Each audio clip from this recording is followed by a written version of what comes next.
the meal they shared. The winter evening settled cold and sharp over the city park. Jonathan Westbrook cut through the park on his way home from another late night at the office. At 43, he was CEO of Westbrook Financial, a man whose decisions moved millions of dollars daily. His tailored coat probably cost more than most people made in a month, and he was acutely aware of that uncomfortable truth lately. Success had come at a price. His marriage had ended 3 years ago when his wife couldn't compete with his obsession with work. No children, no family waiting at home, just an empty penthouse and the hollow achievement of being very, very rich and very, very alone. He was thinking about this emptiness when he noticed them. On a park bench, illuminated by a street lamp, sat a woman and 2 small children.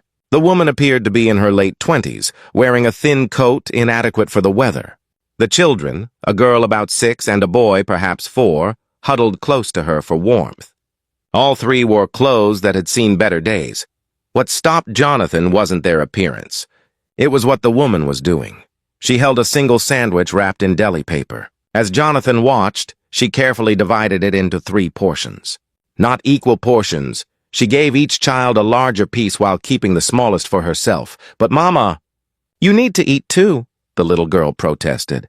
"I'm not as hungry as you are." "Sweetie," the woman replied, her voice gentle despite the obvious lie. "You and Daniel need energy to stay warm." The children ate their portions quickly, clearly famished. The woman nibbled at her small piece, making it last. Her eyes never leaving her children with an expression of love so fierce it made Jonathan's chest ache. When they finished, the boy, Daniel, looked up at his mother with worried eyes.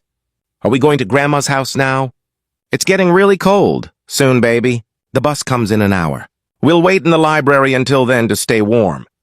"Why can't we go home?" the girl asked. The woman's voice cracked slightly. "You know why, Emma? We don't have our home anymore. But we're together, and that's what matters. Everything's going to be okay." But her face told a different story. Jonathan saw the exhaustion, the fear, the weight of trying to hold everything together for the 2 small people who depended entirely on her. He stood frozen, watching this scene of quiet desperation playing out 20 feet away. He could walk past, ignore it like he'd ignored countless uncomfortable situations in his pursuit of success. That was the easy choice, or he could do something. Jonathan approached slowly, not wanting to startle them. "Excuse me?" The woman immediately tensed, pulling her children closer. "We're not bothering anyone. We're just waiting for the bus." "I know. I'm not here to move you along." Jonathan paused, suddenly unsure how to proceed. "I couldn't help but notice you sharing your dinner. Your children are lucky to have such a caring mother." The woman's expression softened slightly but remained guarded. "Thank you. We're fine. We don't need anything." Pride, Jonathan recognized. The kind that made people refuse help even when they desperately needed it. He understood that pride. He'd had it himself once, before success made such concerns irrelevant. "I'm sure you are fine," Jonathan said gently. "But humor me for a moment. My name is Jonathan. I work nearby and I've had a very long day. I was about to grab dinner at the restaurant across the street and honestly, I hate eating alone. Would you and your children consider joining me? My treat, of course." "We can't accept—" "Please," Jonathan interrupted. "Not as charity, but as a favor to me. It's almost impossible to get a table for one during the holidays, but families have no problem. You'd actually be helping me out." It was a transparent lie, but delivered with enough sincerity that the woman hesitated.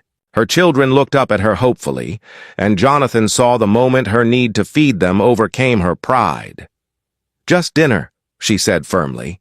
"We can't accept anything more." "Just dinner," Jonathan agreed. The restaurant was warm and elegant, the kind of place where the prices weren't listed on the menu. Jonathan watched the woman. Her name was Sarah. He learned, try to hide her discomfort with the surroundings while her children stared wide-eyed at the crystal chandeliers and white tablecloths. "Order whatever you'd like," Jonathan encouraged. "I recommend the pasta, and they make exceptional hot chocolate for the kids." Over dinner, the story emerged in pieces. Sarah had been a teacher until budget cuts eliminated her position.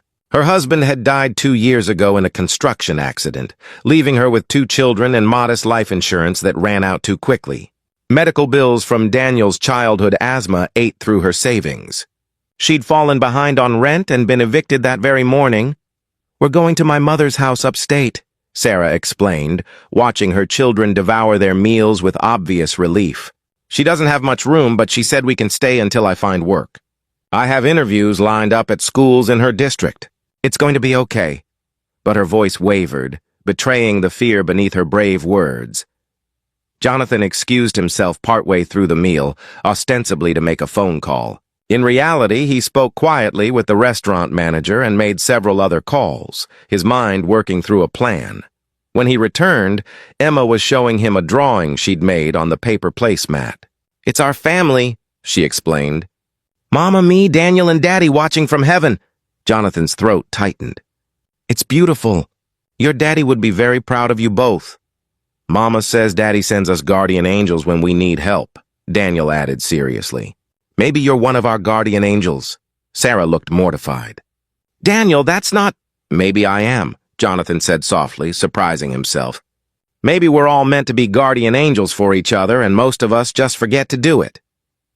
After dinner, Jonathan accompanied them to a nearby hotel.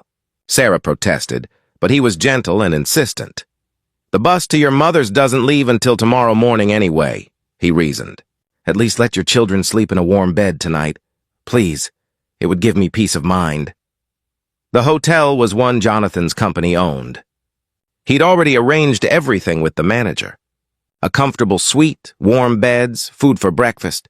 He watched Sarah's face crumble with relief and gratitude as she realized her children would be safe and warm for the night. "I don't know how to thank you," she whispered, tears streaming down her face. "You've given us so much more than dinner. You've given us hope. You've given me something too," Jonathan replied. "A reminder of what matters, of what success should actually look like." He handed her an envelope. "This is from my company's emergency assistance fund for families in crisis. It's not charity, it's what the fund exists for. Inside is contact information for our human resources department. We have several educational initiatives that hire teachers. If you're interested, I'd like you to call them. No promises, but I think we might have positions in our corporate training program that would suit your skills." Sarah opened the envelope to find a check that made her gasp. "Enough to cover first and last month's rent, security deposit, and living expenses for several months. This is too much." "It's what the fund allocates for family emergencies," Jonathan said. It wasn't entirely true, he'd be covering most of it personally. But it allowed Sarah to accept without feeling like charity. "Use it to get stable again. Get your own place, take care of your children. If the job works out, great. If not, consider it giving you time to find the right position." He knelt down to say goodbye to Emma and Daniel. "Take care of your mom, okay? She's pretty special." "Will we see you again?" Emma asked. "I hope so," Jonathan said, surprised to find he meant it. Over the following weeks, Jonathan couldn't stop thinking about that family. He'd made good on his promise. Sarah had interviewed with his HR department and been hired to develop training curriculum for the company's professional development program. She was talented, creative, and brought empathy to corporate training that transformed how his company thought about employee development. But more than the professional success, Jonathan found himself drawn to their story. He visited Sarah and the children in their new apartment, bringing gifts at first, then just bringing himself.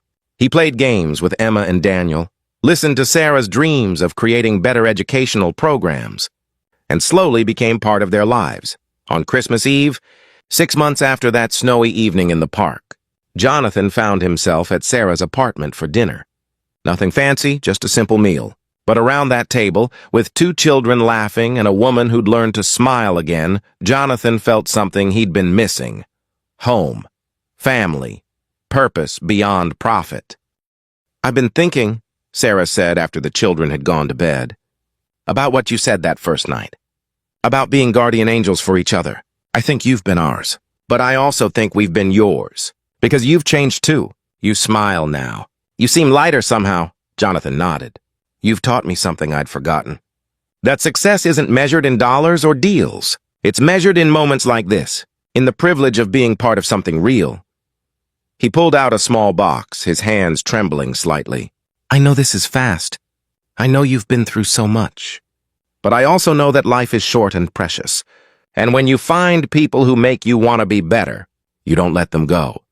Sarah's eyes widened as he opened the box to reveal a simple but beautiful ring. I'm not proposing to fix your life. You've done that yourself. I'm proposing because you and your children have fixed mine.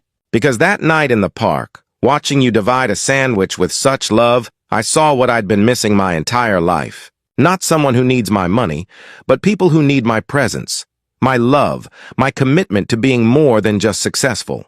Will you marry me? Will you let me be part of your family? Through happy tears, Sarah said yes. A year later, Jonathan stood in a remodeled community center his foundation had funded. It provided temporary housing, job training, and childcare for families in crisis.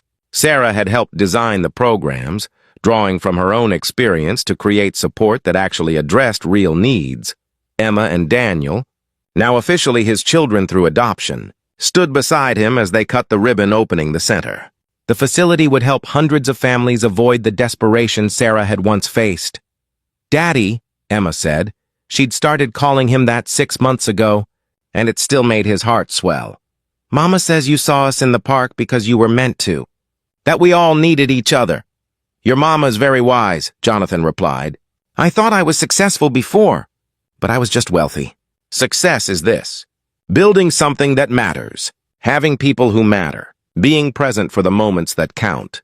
He looked at Sarah, radiant with purpose and joy, at Emma and Daniel thriving with stability and love, at the community center full of families being given the same chance Sarah had received. One shared meal on a cold night had changed everything. A moment when a struggling mother's love had been so fierce, so visible, that it cracked open a wealthy man's heart and reminded him what actually mattered. Sometimes our greatest wealth comes from unexpected places. Sometimes the people we think we're helping are actually saving us. And sometimes, one act of compassion can ripple forward, changing not just 2 lives but hundreds, building something beautiful from a single shared sandwich on a winter evening. If this story moved you, please like, share, and subscribe for more tales about the transformative power of compassion. Comment about a time when helping someone changed your own life. Those moments of connection create families that are chosen, not just born.